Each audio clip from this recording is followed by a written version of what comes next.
Okay, we're back with our Excel Finance Calculator workbook that we've been building thus far.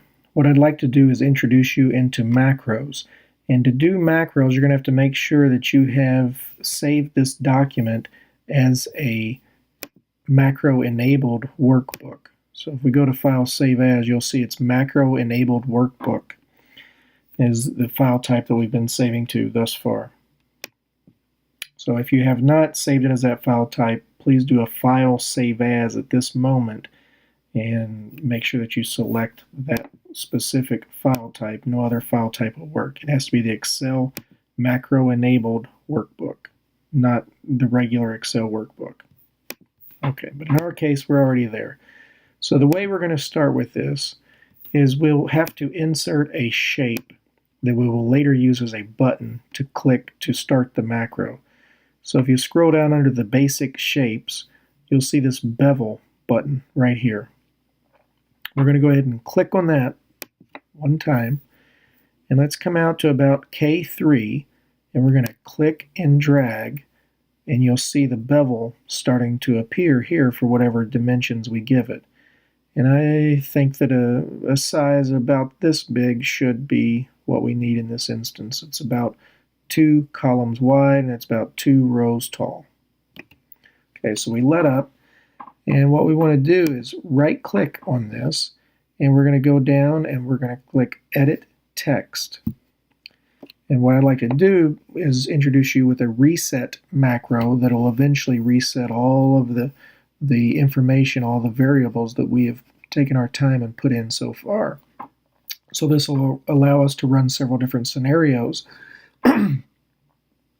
each time. So what we're going to do is type in reset,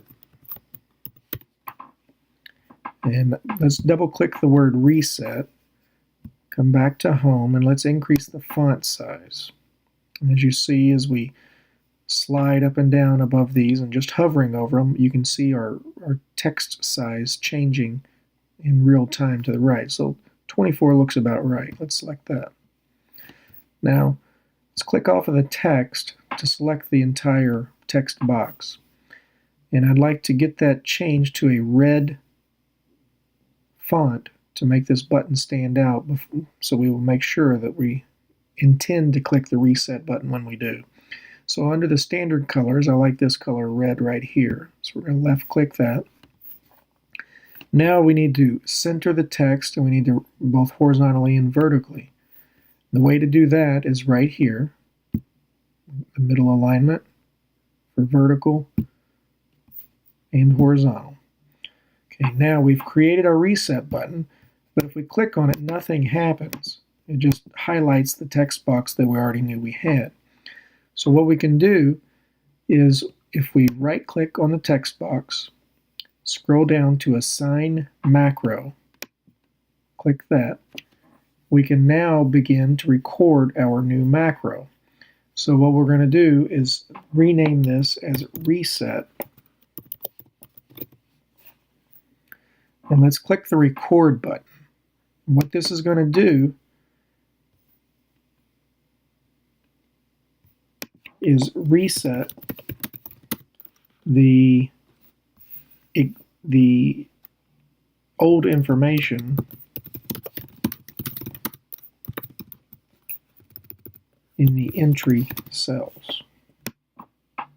Okay, so now we know we're recording a macro because over in the left-hand corner we now have a stop button. And if you hover over the stop button, it'll say a macro is currently recording. Click to stop recording. So what we're going to do is each time we click and type in or delete a cell, it's recording that step.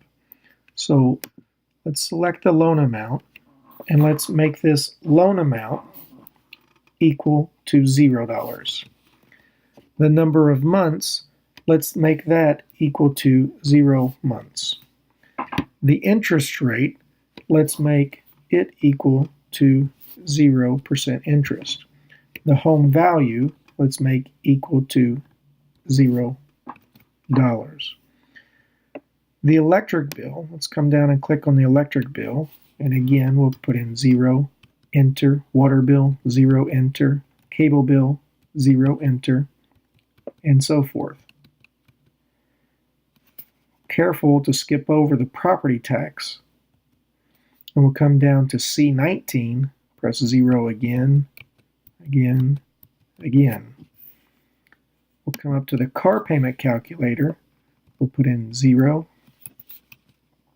number of months 0, interest 0, and we'll arrow down to the expected salary, put in 0 salary, student loan amount 0, number of months 0, and the interest rate 0. Now that we have changed all of these inputs back to their basic number, we'll click the stop button and it will stop recording the macro. All right, our macro has been saved under this button. And if we were to click it now, we wouldn't notice any change. It would be like the macro didn't do anything. So what we'll have to do is input information again in each of these cells. Then when we click reset, it will reappear as it is right now. So let's start off with the expected salary and say we made $60,000. That would show that we could afford principal and interest amount of about $923, but it's still missing some information over here. So let's come back in. Let's put in $200,000 for 360 months, which is 30 years, at a 4% interest rate. And let's say the home value is assessed at $230,000. The electric bill is $90. The water bill is $50. Cable bill is $80. Internet, $50. Magazines, $10. Homeowners insurance, $90. Fuel is $200 a month. Car insurance, $80. Cell phone for $50.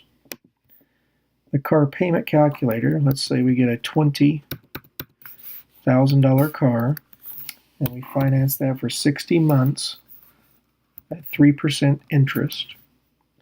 Student loans, let's put in $40,000. Let's again type in 60 months and let's put in 2% interest. Okay. Now you can see our total monthly bills in our unique case that we just input is $2,906. And if we were to share this worksheet with a friend, we may want to reset all of the data before we go there. So now I'm going to click the reset button for the very first time, and it's going to run a macro in the background that will change all of these values back to their default setting. As you can see, all of the cells have reverted back to their original inputs and is awaiting a new user on this